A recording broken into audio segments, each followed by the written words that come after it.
उसकी किनारे से नहीं तोड़ा, भगवान को ने धनुष को मध्य में तोड़ा।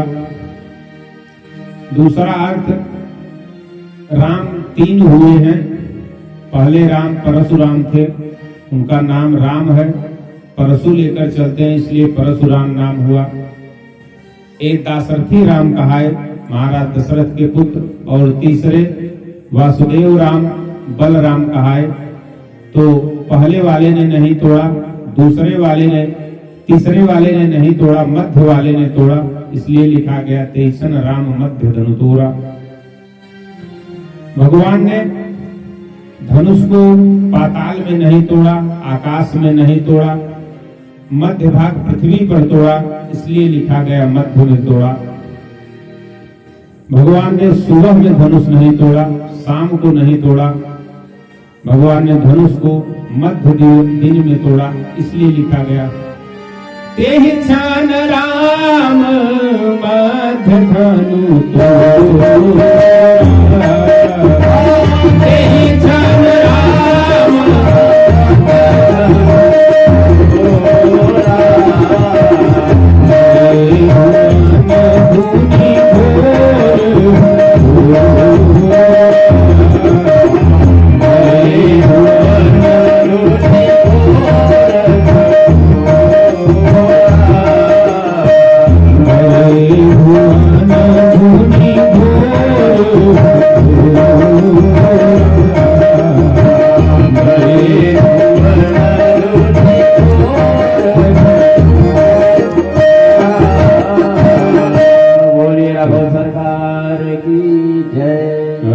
प्रभु दो चाप खंड महिदारे, प्रभु दो चाप खंड महिदारे, देखे लोग भय पुकारे, देखे लोग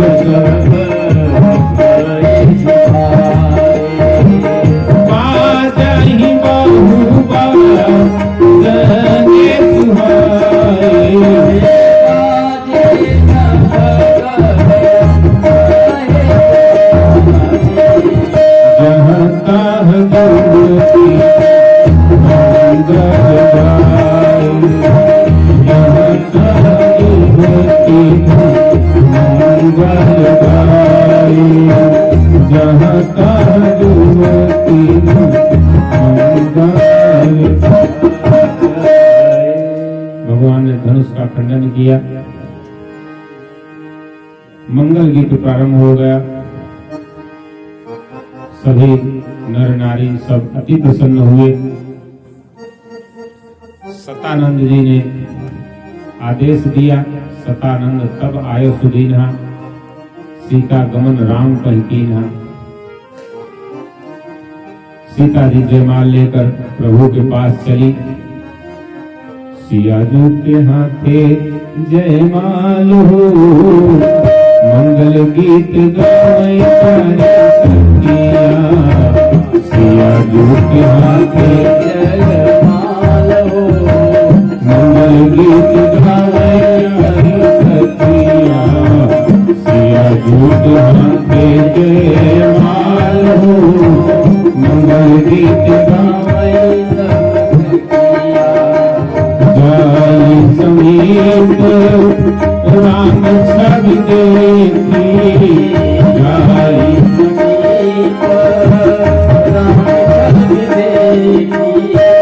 रही जब कुंवारी चित्र अवरेखी, रही जब कुंवारी मंगल गीत गावे प्यारे सखिया। सिया जो के हाथे जयमाल हो, मंगल गीत गावे सखिया।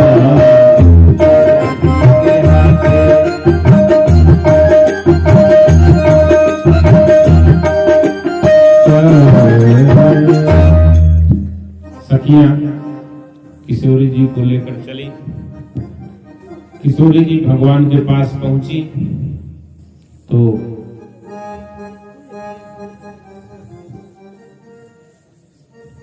प्रेम दिवस पहिराए न जाई।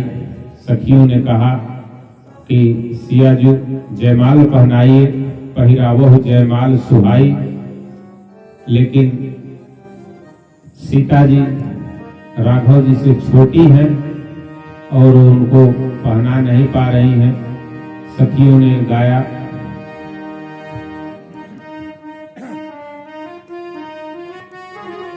झुक जइयो तनिक सरकार, किशोरी मोरी छोटी सी, झुक जइयो तनिक सरकार, किशोरी मोरी छोटी सी, झुक जइयो तनिक सरकार, झुक जइयो लगन एक बार, किशोरी मोरी छोटी सी।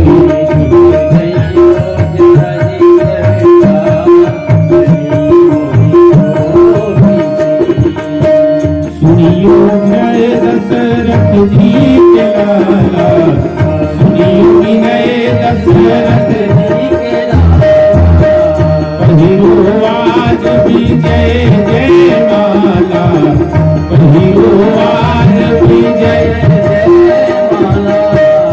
हम गावे हम गावे हम गावे मंगल गान, किशोरी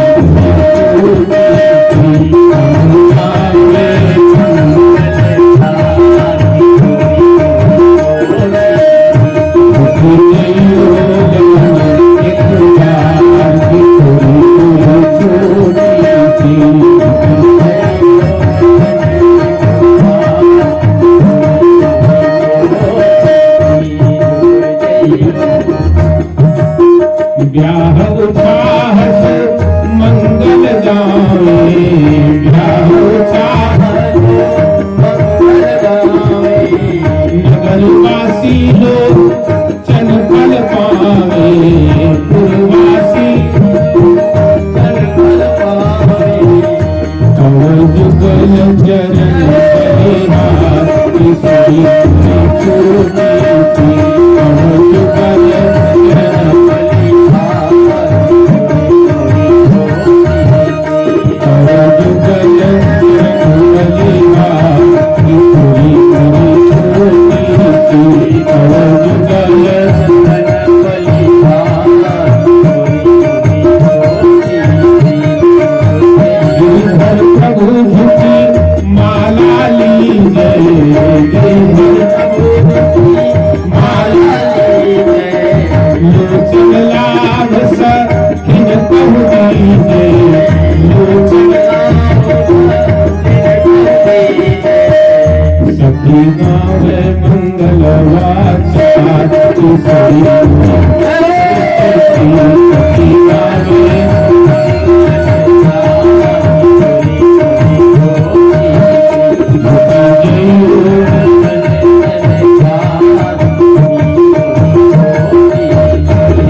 भगवान सखियों के कहने पर भी नहीं झुके।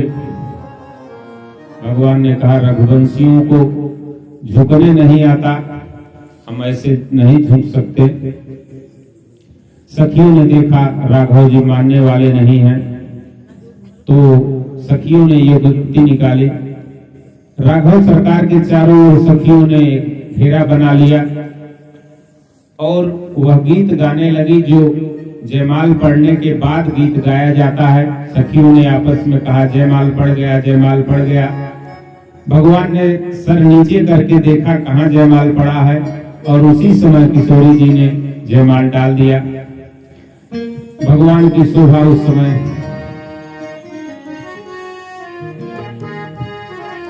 दुल्हा के रंग आसमानी, लली के रंग बादामी, दुल्हा के रंग आसमानी, लली के रंग बादामी, दुल्हा के रंग आसमानी, लली के रंग बादामी, दुल्हा के रंग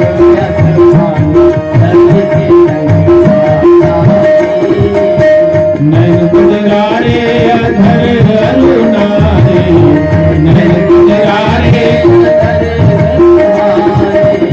मधुर मधुर मुस्कानी लखत दिलवा दुल्हा के चंदा सुहानी नहीं के दुल्हा के चंदा सुहानी नहीं के दुल्हा के चंदा सुहानी नहीं के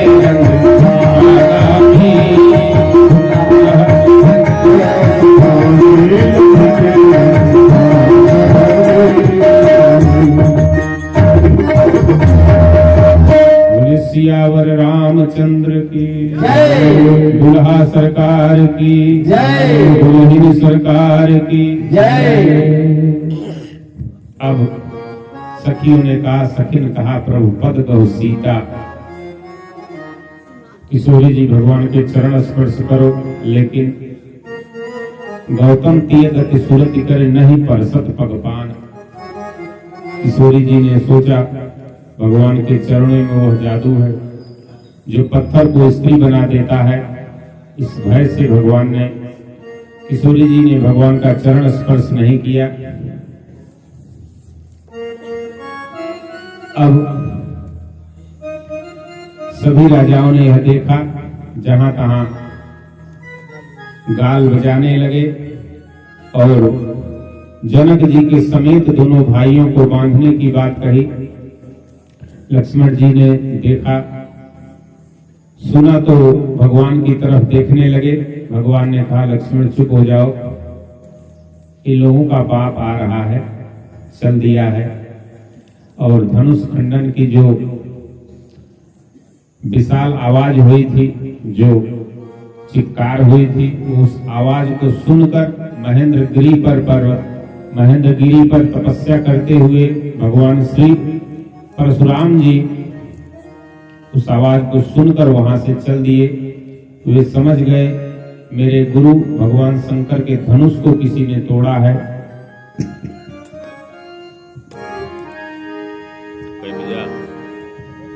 समय आज भगवान का विवाह तो हो जाएगा, थोड़ा सा आप लोगों को रुकना होगा, कोई दिक्कत नहीं है ना। कितने लोग बिना खाए बिना खाना बनाए आए हैं।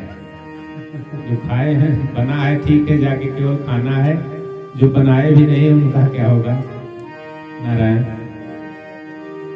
लेकिन भगवान के विवाह का दर्शन आप करिए, मैं जल्दी करूंगा। भगवान भक्तों के बस में है। एक बार दुर्वासा जी से भगवान ने कहा, अहम भक्त पराधीनो, आप दर्शन करिए भगवान किस प्रकार भक्तों के बस में है। आप सब भक्त भगवान के विवाह को चाहे तो आज कराएं चाहे तो कल कराएं, ये भक्तों के हाथ में है। और इस प्रकार परशुराम जी आए। तेहि अवसर सुनी शिव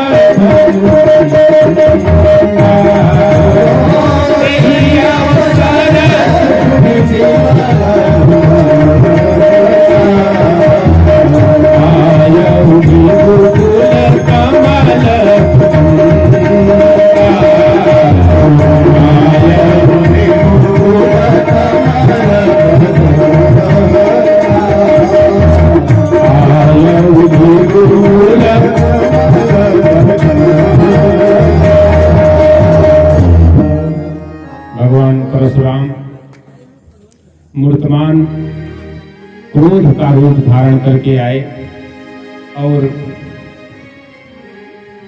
उस रंग महल में जो आने का द्वार था वहीं आकर खड़े हो गए। उस समय नियम पृथ्वी पर यह था, कहीं भी क्षत्रियों का समाज एकत्र होने से पहले परशुराम जी से अनुमति लेनी पड़ती थी। इस समय के भाषा में एनओसी लेनी पड़ती थी, तभी क्षत्रिय समाज एकत्रित हो पाता था।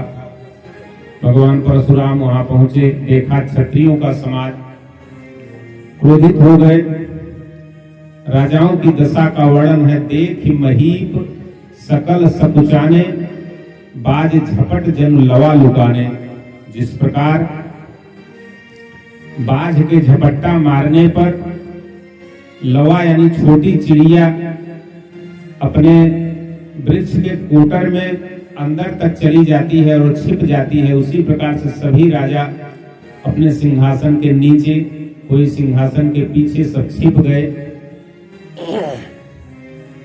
और आपस में चर्चा करने लगे यह विपत्ति कहां से आ गई। लेकिन फिर सोचा परशुराम जी हैं, ये सहज क्षत्रियों के शत्रु हैं, इन्हें चलकर प्रणाम करना चाहिए, नहीं तो अत्यधिक क्रोधित होंगे। सभी राजा परशुराम जी के पास जाकर प्रणाम करने लगे। अपने पिता, अपने दादा का नाम लेकर किसी ने कहा, प्रभु मैं आपके उस दास का पुत्र हूं जिसका नाम महिपाल है, वह आपके खड़ाओं को साफ करता था, आप मुझे छोड़ दीजिए। परशुराम इस प्रकार सभी राजाओं से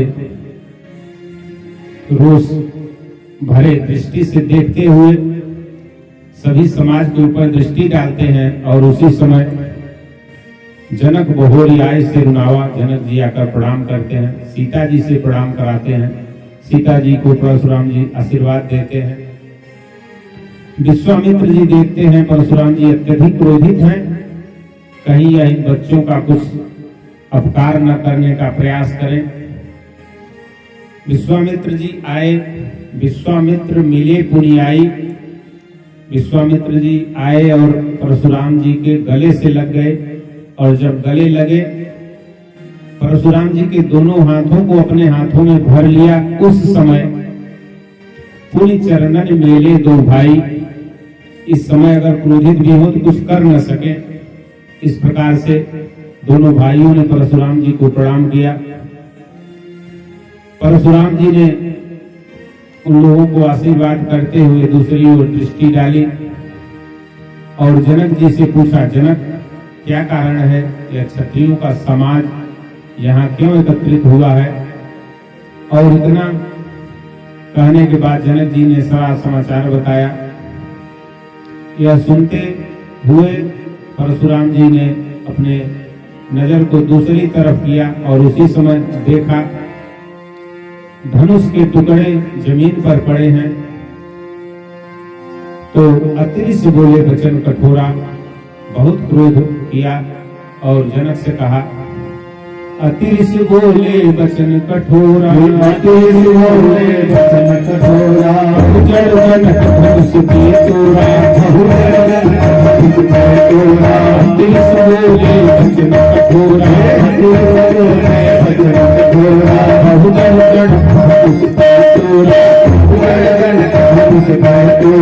एक दिखाओ मूढ़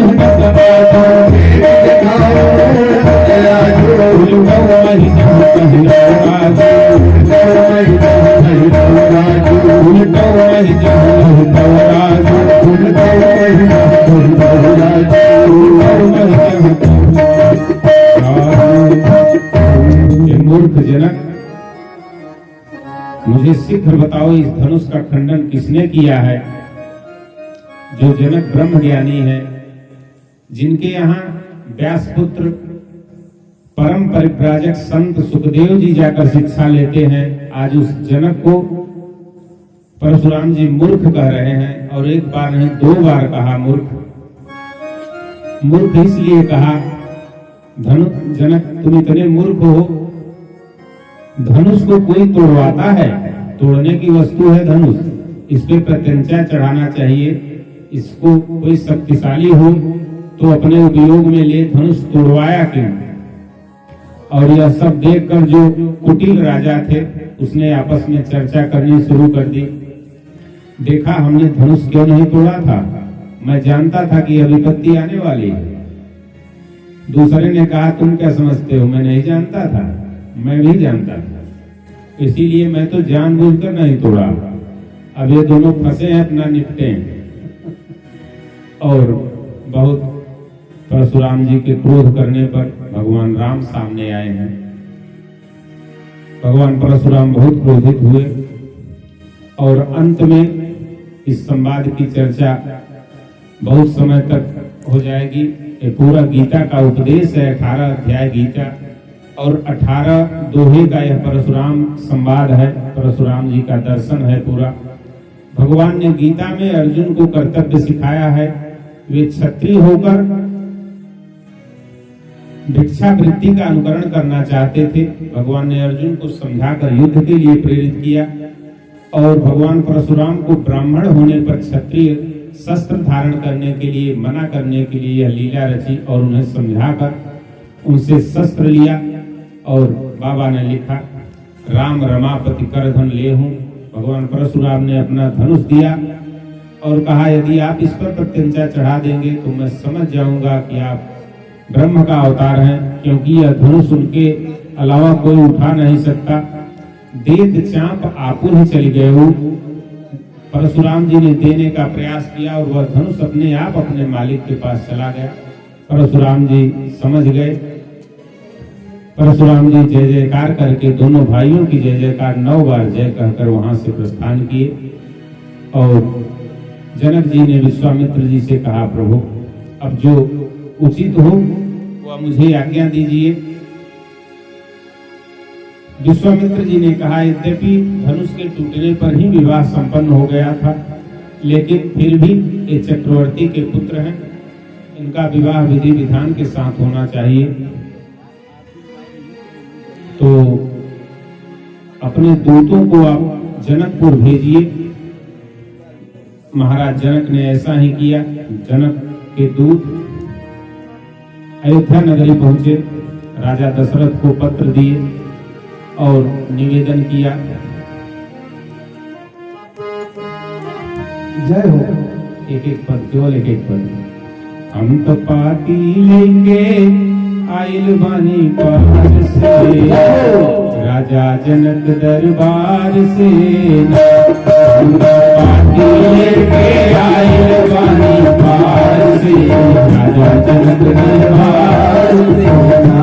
हम पाती लेंगे आइल बानी पार से, राजा जनक दरबार से। हमरे राजा जनक के दिया जिनका नाम बाटे सिया। हमरे राजा जनक के दिया जिनका नाम बाटे सिया। राजा जनक के दिया जिनका नाम बाटे सिया।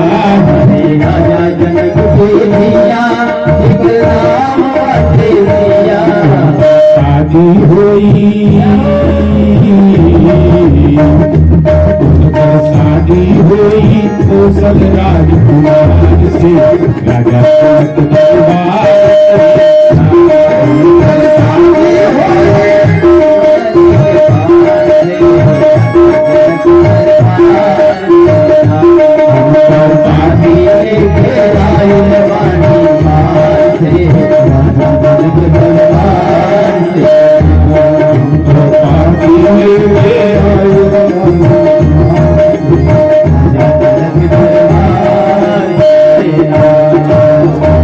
दूतों ने करी प्रणाम तिन पाती दीन ही। जनक के दूत चक्रवर्ती जी को प्रणाम करके उनको पत्र दिया। और महाराज ने जब यह सुना कि मेरे पुत्र मेरे राम का पत्र है, तो स्वयं अपने किसी सेवक को नहीं कहा, स्वयं उठकर पत्र लिया और बार विलोचन बांचत पाती भगवान राम के उस पत्र को बांचते हुए पढ़ते हुए उनके आंखों में अश्रु भर आए, भाव के अश्रु। पुण्य धर धीर पत्र क्या बांची, फिर धीरज धारण किया, क्योंकि सभा में थे और सभी सभाजनों को वह पत्र सुनाया। और दूतों से पूछा, हे दूतों, क्या तुमने मेरे पुत्र को नजदीक से देखा? वे कैसे हैं? बहुत दिनों से मुनिवर के साथ गए हैं, हमें यह बताओ। महाराज जनक ने उन्हें कैसे पहचाना, वे कैसे जाने? उनकी यह बात सुनकर सुन प्रिय बचन दूत मुस्काने लगे। कहा, प्रभु आपके पुत्र कोई साधारण पुत्र नहीं है, पूछन जोग न तनय तुम्हारे। सरकार, आपके पुत्र पूछने योग्य नहीं है। उनके जस प्रताप के आगे शशि मलिन रवि शीतल लागे। उनके यश रूपी सूर्य के आगे यह आसमान का सूर्य भी फीका लगता है। राजन राम अतुल बल जैसे, तेज निधान लखन पुनित ऐसे। जिस प्रकार से श्री रामचंद्र जी अतुलित तेज निधान है, उसी प्रकार लक्ष्मण जी भी हैं। दूतों की इस रचना वचन रचना को सुनकर सारी सभा प्रेम में मग्न हो गई। महाराज दशरथ अपने गले का हार निकालकर दूतों को देने लगे और दूतों ने कहा, सरकार, कहीं अनीतिते मूदहि काना, यह घोर अनीति होगी। अपने कानों को बंद कर लिया। सरकार, किशोरी जी हम लोगों को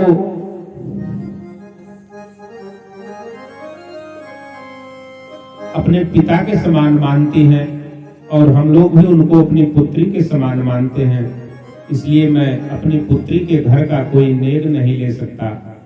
प्रभु, आप मुझे आज्ञा दीजिए। तब उठे भूप वशिष्ठ कह दीन पत्रिका जाए। चक्रवर्ती जी वशिष्ठ जी के पास गए और वहां उनको पत्रिका दिया। गुरुदेव से निवेदन किया। गुरुदेव जी ने आशीर्वाद दिया और बारात के चलने के लिए कहा। शुभ समय बताया।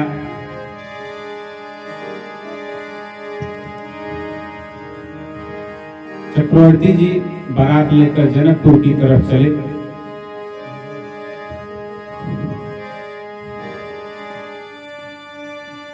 अरे अवध नगरिया से चलली बरियतिया हो, सुहावन लागे। जय हो। जनक नगरिया भैले सो, सुहावन लागे। जनक नगरिया भैले सो, सुहावन लागे। अवध नगरिया से चलली बरियतिया हो, सुहावन लागे। अवध नगरिया भैले सो, सुहावन लागे। जनक नगरिया भैले सो, सुहावन लागे।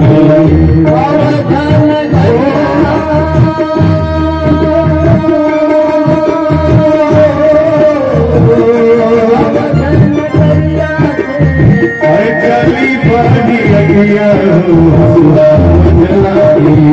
जनक नगरिया भैले सो, सुहावन लागे। जनक नगरिया भैले सो, सुहावन लागे। सुहावन लागे, सुहावन लागे। समय कमर पूरा गीत नहीं। बारात 7 दिन चलकर जनक नगर में पहुंची। महाराज जनक ने जब यह सुना कि बारात आ रही है तो रास्ते में जितनी नदियां थी सभी नदियों पर पुल का प्रबंधन किया, पुल बंधवा दिए।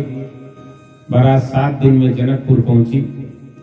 जनवास से बारात को ठहराया गया और जब भगवान ने सुना पिताजी आए हैं तो उन्हें पिताजी से मिलने की अति लालसा हुई, लेकिन गुरुजी से कह नहीं सकते थे। विश्वामित्र जी ने जब यह प्रेम देखा तो आनंदित हो गए, गदगद हो गए और चले जहां दशरथ जनवासे।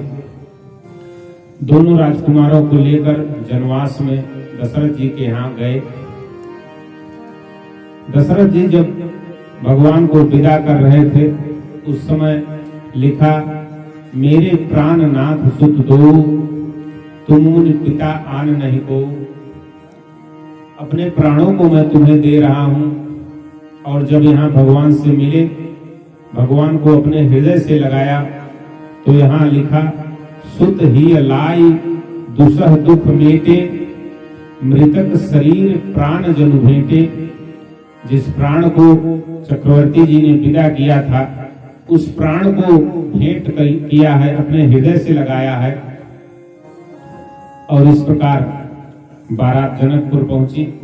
प्रथम बारात लगन के आई। यह ऐसी पहली बारात थी जो बिना लग्न पत्रिका के, बिना विवाह की तिथि तय किए बारात आई थी। अब यहाँ आने के बाद तिथि निश्चित की गई। तिथि निश्चित करने के लिए स्वयं ब्रह्मा जी जनवासे में उपस्थित हुए और जनक जी के पुरोहितों ने समय शोधन किया और उसी समय जनकपुर के पूर्ववासी नर नारी सब लोगों आपस में चर्चा कर रहे हैं। सखी जस राम, हे सखी, जैसे राम लखन की जोड़ी है वैसी ही जोड़ी चक्रवर्ती जी के साथ भी आई है। दूसरी सखी ने कहा, सखी मैं तो यह भी जानती हूँ कि उनमें से एक का नाम भरत है और दूसरे का नाम शत्रुघ्न है, एक सांवला है और एक गोरा है। तो सभी नारियों ने भगवान ब्रह्मा से प्रार्थना की, पुरनारी सकल पसारी अंचल, विधि वचन सुनावही, ब्याहियों चारियों भाई यही पुर हम सुमंगल गावही। हे प्रभु, हे ब्रह्मा जी, आप ऐसी रचना बनाइए कि इन चारों कुमारों का विवाह यही हो जाए और हम लोग उनके विवाह में मंगल गीत गाएं। और इधर भगवान के विवाह की तिथि निश्चित की गई। मंगल मूल लगन दिन आवा, हिमृतु अगहन मास सुहावा। अगहन महीने में शुक्ल पक्ष की पंचमी तिथि को विवाह पंचमी जिसे कहते हैं, वही तिथि निश्चित की गई। लग्न पत्रिका लिखाई गई। जनवासे से लग्न पत्रिका जनक जी के यहाँ भेजने के लिए दूत को दिया गया। नारद जी आए और नारद जी ने कहा, यह पत्रिका मैं ले जाऊंगा। ब्रह्मा जी ने पूछा, पुत्र इसमें कोई विशेष कारण? नारद जी ने कहा, हाँ पर्सनल मैटर है। भगवान ने मेरा विवाह नहीं होने दिया था, आज मैं उनके विवाह की पत्रिका लेकर जाऊंगा और बताऊंगा कि आपके और मेरे व्यवहार में कितना अंतर है। मैं आपके विवाह की पत्रिका लेकर आया हूं और आपने मेरा विवाह बिगाड़ दिया था। नारद जी लेकर आए और जो लग्न शोधन जनक जी के पुरोहितों ने किया था वही लग्न पत्रिका, वही लग्न का समय ब्रह्मा जी ने लिखा था। लोगों ने जब यह सुना तो कहा, ज्योतिषी जब ब्रह्मा जी ही हैं तो ऐसा अवश्य संभव है।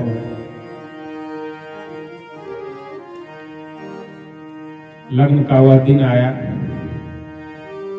धेनु धूल बेला विमल सकल सुमंगल मूल, विप्रन कहे विदेह सन, जानि सगुन अनुकूल। विवाह की तिथि आई और जनक जी के पुरोहितों ने कहा, महाराज बारात के द्वार पे आने का समय हो गया है। तो महाराज ने उग्रोहित ही कहो नरनाहा, अब विलंब कर कारण कहा, तो इसमें देरी की अब क्या, देर का अब क्या कारण है? आप लोग जाइए। और पुरोहित जनवासे गए बारात को आने के लिए, कहने के लिए, और वहां जाकर निवेदन किया, भय समय अब भारी पाऊ, यह सुन परा निशाना ही घाव, ढोल बाजे बजने लगे। गुरु ही पूछ कर कुल विधि राजा, महाराज दशरथ ने वशिष्ठ जी से आज्ञा ली और बारात को लेकर चल दिए। जब यह दृश्य देवताओं ने देखा, शिव ब्रह्मादिक विबुध वरूथा, चढ़े विमानन नाना जूथा। सभी देवता नाना प्रकार के विमान में चढ़कर वहां आए और भगवान के बारात में शामिल हुए। देख जनकपुर सुर अनुरागे, जब जनकपुर को देखा, वहां की शोभा देखी, सारे देवता आश्चर्यचकित हो गए। विधि भयों आचर्य विषेखी, भगवान ब्रह्मा को बड़ा क्षोभ हुआ, बड़ा आश्चर्य हुआ कि जो रचना यहाँ दिखाई देती है वह मेरी रचना के परे की चीज है। तो भगवान शंकर ने उन्हें समझाया, शिव समझाए देव सब जनि आचर्य भुलाओ। ये ब्रह्मा, जिस प्रकार से पिता के विवाह में बालक की फोटो नहीं होती, उसी प्रकार से आप भगवान के बालक हैं। उनके विवाह में जो रचना बनाई गई है वह दिव्याति दिव्य है, इसलिए आप आश्चर्य न करें। भगवान बारात लेकर चले। भगवान के घोड़े के रूप में जेहि तुरंग पर राम विराजा, गति विलोक खगनायक लाजा, कहीं न जाए सब भांति सुहावा, बाज बेश जनु काम बनावा। कामदेव जी आज घोड़े के रूप में, भगवान के घोड़े के रूप में आए हैं। भगवान गृहस्थ में काम पर सवार होकर काम की लगाम अपने हाथ में लेकर प्रवेश करते हैं, और संसारी जीव काम के हाथ में अपनी लगाम देकर प्रवेश करता है। जीव और शिव में यही अंतर है। भगवान की बारात चली, एक भांति जानी बारात आवत, बाजने बहुबाजही, रानी सुवासिनी बोली परिछन हेतु मंगल साजही। रानियों ने परिछन का सामान एकत्रित किया। बारात द्वार पर पहुंची। रानी सुनैना ने जब देखा भगवान को, तो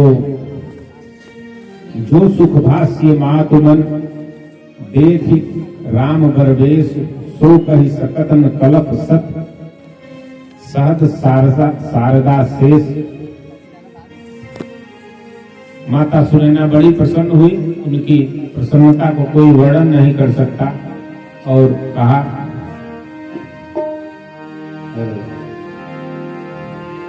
सखियां परिसने चली।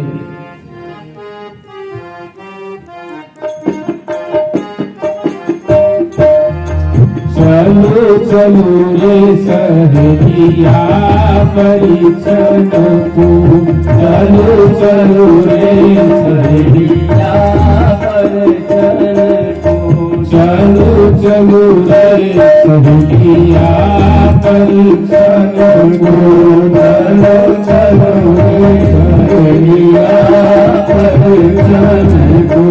आज जी भर निहारू नयन तन को, आज जी भर निहारू नयन तन को, आज जी भर निहारू नयन तन को, आज जी भर निहारू नयन तन को। चलो चलो रे सहेलिया परिछन को, चलो चलो रे सहेलिया परिछन को, परिछन को, परिछन को।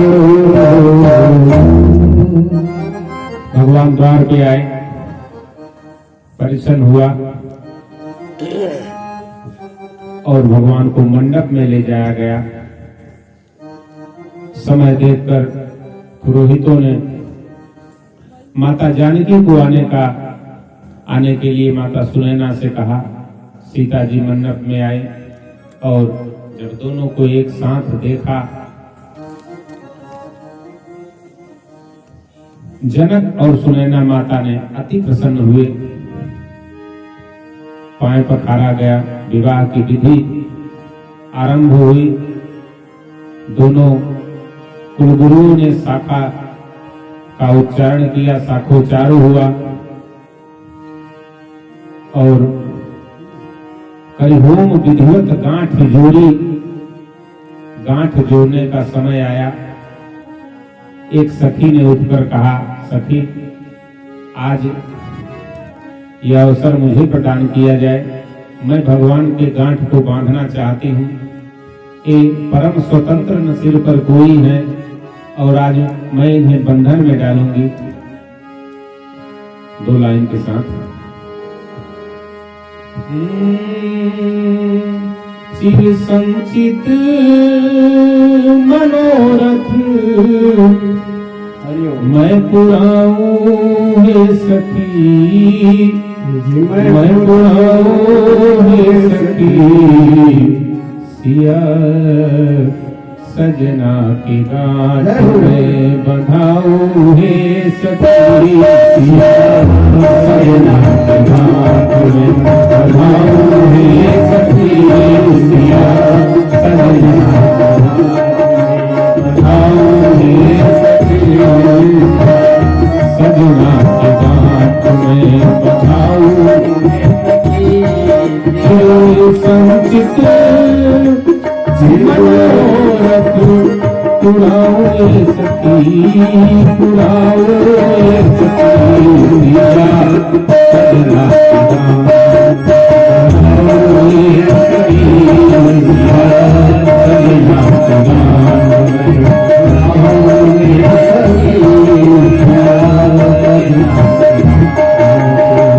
और सखी को गांठ बांधने नहीं आता।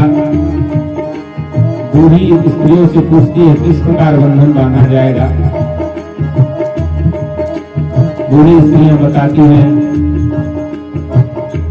सिय की चुनरी की छोर बरके पटुका के खोल, सिय के चुनरी की छोर बरके पटुका के खोल, चुनरी की छोर बरके पटुका के खोल, सिय के चुनरी की छोर बरके पटुका के खोल, आज दोनों के बटोर के बटोर के लाओ ये सखी, लाओ ये सखी, सिया सजना की गांठ में लाओ ये सखी, सिया सजना की गांठ में लाओ ये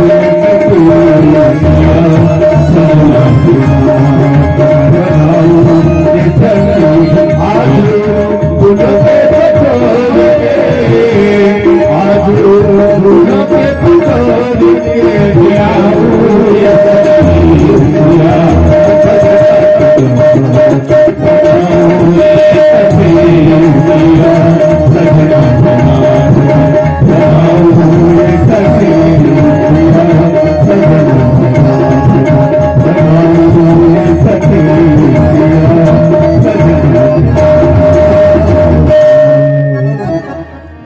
गांठ जोड़ी गई और होने लगी भांवरी। भांवरी पड़ने लगी, कुंवरू कुंवरी कल भावर देही, भावरी देही, नयन लाभ सब सादर लेही, नयन लाभ सब सादर लेही, नयन लाभ सब सादर लेही, बरनी मनोहर जोरी, मनोहर बरनी मनोहर जोरी, जो माता सुखहु सुखोरी, जो माता सुखहु सुखोरी,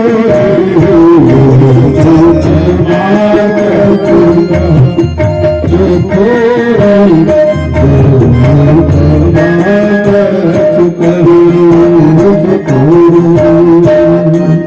राम सिय सिंदूर देही, भांवरी पड़ी, सिंदूर दान हुआ और भांवरी पड़ने के बाद सुनी वशिष्ठ दीन्ही अनुशासन, बर दुल्हन बैठे एक आसन। पूरा पहले कितना टाइम? 35 के पार जाता है। 8 बजे तक चलिए। चलो अब जल्दी सब परेशान हुई हैं। भगवान श्री किशोरी जी के साथ एक आसन पर बैठे और यह दृश्य जब वशिष्ठ जी ने देखा तो जनक जी से पूछा, महाराज आपके घर में और कितनी कन्याएं हैं? महाराज ने बताया, मेरी एक और पुत्री है, मेरे छोटे भाई कुशध्वज की 2 पुत्रियां हैं। तब वशिष्ठ जी ने आज्ञा दिया। तब जनक पाए वशिष्ठ आयस ब्याह साज संवार के, मंडवी श्रुत कीरत उर्मिला कुंवर लई हकार के, और जस्य रघुवीर ब्याह विधि वर्णी, सकल कुंवर ब्याहे ते करनी। यहाँ लिखा है सकल कुंवर, जितने भी बिना विवाह के लड़के आए थे सबका विवाह जनकपुर में हुआ। आनंद रामायण में, अन्य रामायण में वर्णन है। और इसके बाद भोजन की व्यवस्था हुई। पुण्य जेवनार भयो बहुभांति, पठे जनक बुलाए बराती, बरातियों को बुलाया गया, भोजन कराया गया। सुपोदन सुरभि सरप, सुंदर स्वाद पुनीत, छनमोह सबके परुष गे, चतुर सुवार विनीत। भोजन करने लगे और माताएं जेवत देहि मधुर धुनगारी।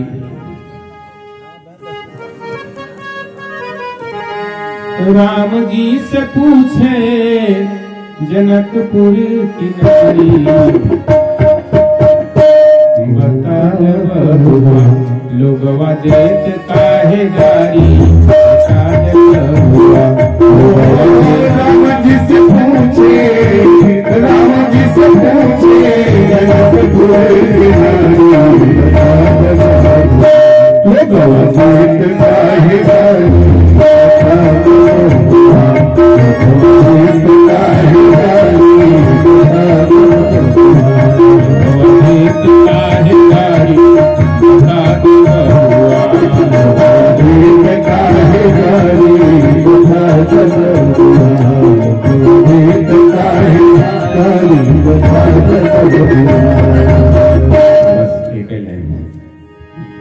और भोजन के बाद चारों दुल्हा चारों दुल्हन जनवासे गए, फिर आए। चारों एक साथ कोहबर में प्रवेश किए। सखियों का भाव केवल एक लाइन, उसके बाद बारात की विदाई। आज मिथिला नगरिया निहाल सखिया, चारों दुल्हा और चारों दुल्हन साथ मिथिला नगरिया निहाल सखिया, चारों दुल्हा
चारों राजकुमार जनवासे में आए। महाराज दशरथ बहुत दिनों तक जनकपुर में रहे। सीता जी की विदाई को लेकर महाराज जनक बड़े चिंतित थे, बड़े दुखी थे। महाराज जनक के इस दुख को देखकर महाराज दशरथ जी ने जनक जी से कहा, आप व्यर्थ ही व्याकुल हो रहे हैं। जनक जी ने कहा, महाराज आप नहीं समझेंगे मेरी व्याकुलता, मैं पुत्री का पिता हूं। इस पर महाराज दशरथ जी ने जनक जी से कहा, विदेहराज आप जो यह बात कहे हैं, मैं आज आपको यह वचन देता हूं मैं पुत्र का पिता अवश्य हूं, लेकिन अब मैं बारात की विदाई तभी कराऊंगा जब आप आदेश देंगे, जब आप आज्ञा देंगे। अब बारात की विदाई कैसे हो? कैसे कोई पिता अपनी पुत्री की विदाई के लिए स्वयं कहे? महाराज दशरथ वचनबद्ध हो चुके थे। अब सभी बाराती, सभी मंत्री और गुरु सब परेशान। तो कौशिक मुनि, विश्वामित्र जी और वशिष्ठ जी ने जाकर जनक को समझाया। तब जनक जी ने आज्ञा दी और किशोरी जी की विदाई हुई। विदाई की बात रोज सुनते थे पुरवासी, लेकिन जब यह सुना सत्य गवन सुन सब बिलखाने।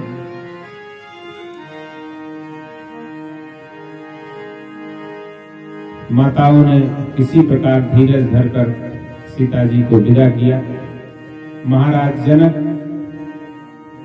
पुत्री के साथ बहुत दूर तक आए और वहां महाराज दशरथ जी ने, गुरु जी ने, सब लोगों ने उन्हें समझाया। महाराज जनक वापस हुए और बारात अयोध्या में आई। अयोध्या की सीमा में जब प्रवेश किया तो रुक कर बीच बीच बरबास कर मग लोगन सुख देख सबको अपना दर्शन कराते हुए अवध समीप पुनीत दिन पहुंची आई जनेत।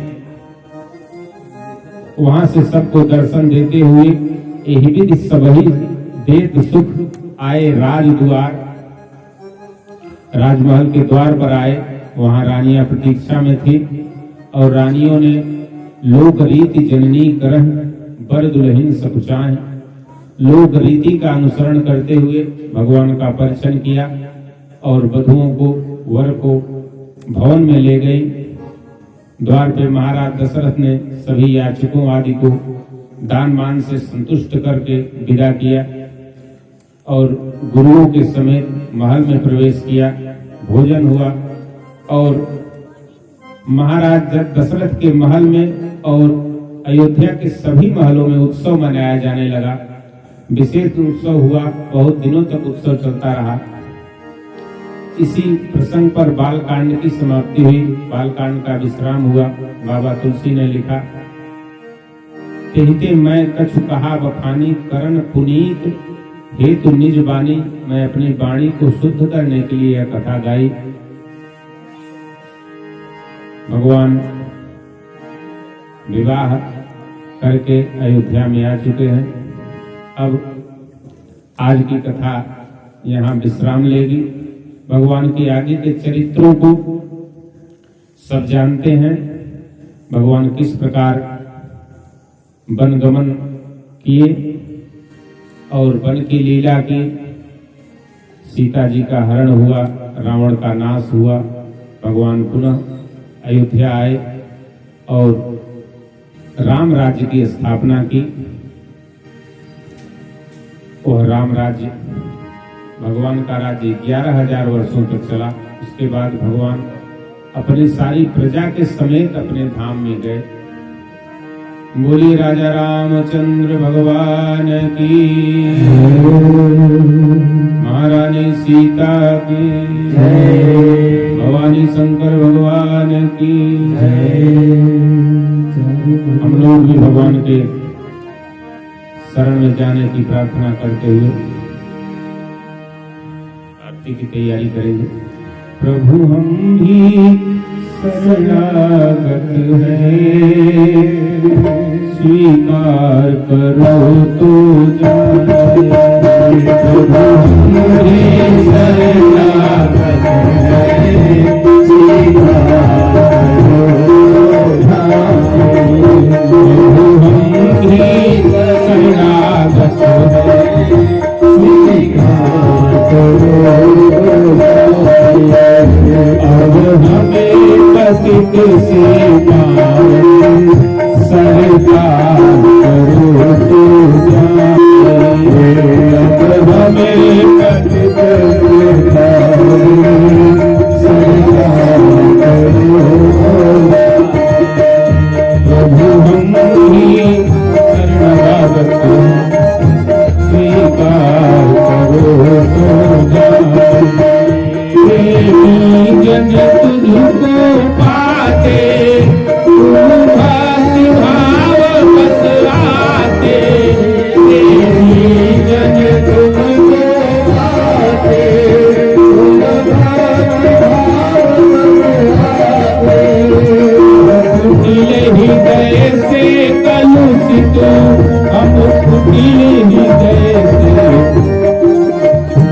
कुटिल हृदय से कौशिक स्वीकार करो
आरती सब लोग थोड़ा थोड़ा देर एक दो मेरा सब लोग आरती कर लेंगे।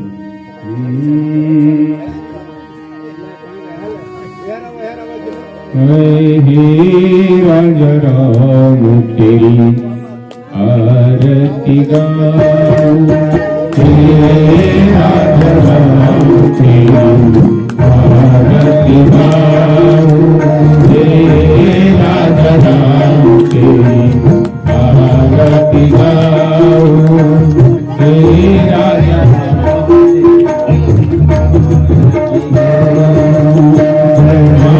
आरती गाऊं सारे तुझको ही गाऊं, आरती गाऊं प्यारे तुझको ही गाऊं।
से निकली है गंगा प्यारी जरूर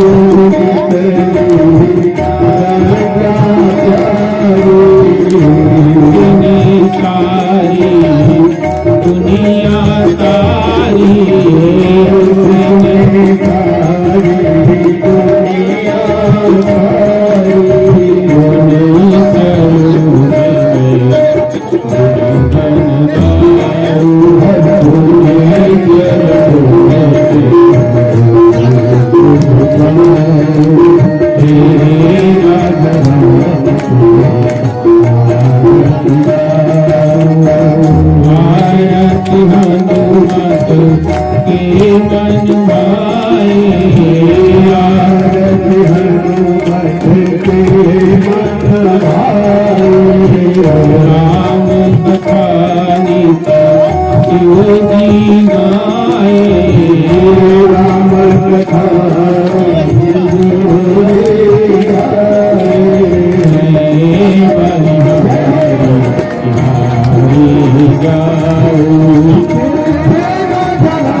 वाल्मीकि भी ज्ञान विशारद सुत सनकादि से वरनि पवन सुत कीरति कलित ललित वेद गावत वेद पुराण अष्टदश गावत वेद पुराण शास्त्र सब ग्रंथन को मुनि जन धन संतन को रस संगत सब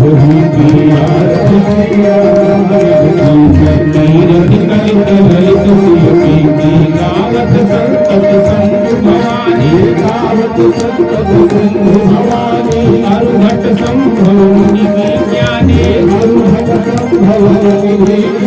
व्यास आदि कवि वर्ज बखाने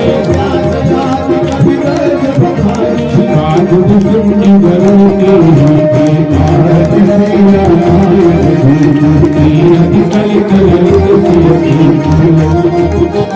कलिमल हरण रस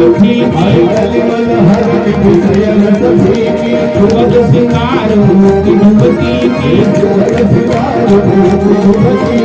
चलन रोग भव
Hare Rama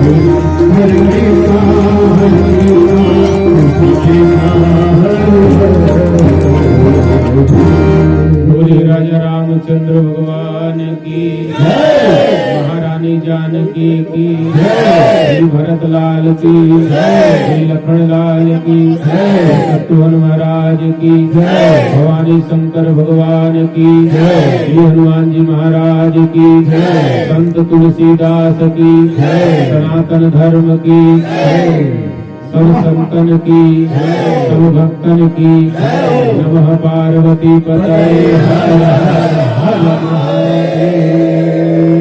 शंकर विसर्जन आज किसे शंभुनाथ हनुमान राम लखन जानकी सदा करम कल्याण। जो जन जहाँ से आए हैं कथा सुनन मन लाए अपने अपने धाम को विदा हो हर साए। एक घड़ी आधी में पुण्याधि तुलसी संगत साधु की कटे कोटि अपराध। मौसम दीन दीन हितम समान रघुवीर अस विचार रघुवंश हरहु सौ। काम ही नार प्यार जिन लोभी प्रिय जिन राम तिन रघुनाथ निरंतर प्रेम। पुण्यम पापहरम सदा सोदरम विज्ञान भक्ति माया मोह मलाभम सुमनम प्रेमाम पूर्णम। श्रीमद् रामचरितमानसं भक्त्यावगाहन्ति संसार पतंग घोर जहन्तो नमामि। नाम संकीर्तनं यस्य सर्वपाप प्रणाशनं प्रणामो दुःखसमस्तं नमामि हरिं परम। हरि ओम तत्सत् हरि ओम तत्सत् हरि ओम तत्सत्। आज की कथा यहीं पर विश्राम। अगर ईश्वर की महती कृपा रही तो फिर आगे कभी आयोजन होगा इसका, इसके आगे की कथा होगी। क्योंकि कथा प्रयास से नहीं भगवान की कृपा प्रसाद से मिलती है। नारायण। तोहरे बस नहीं वही बजाए तो उसे फंसिए न मारे। अरे काहे नहीं रोक ले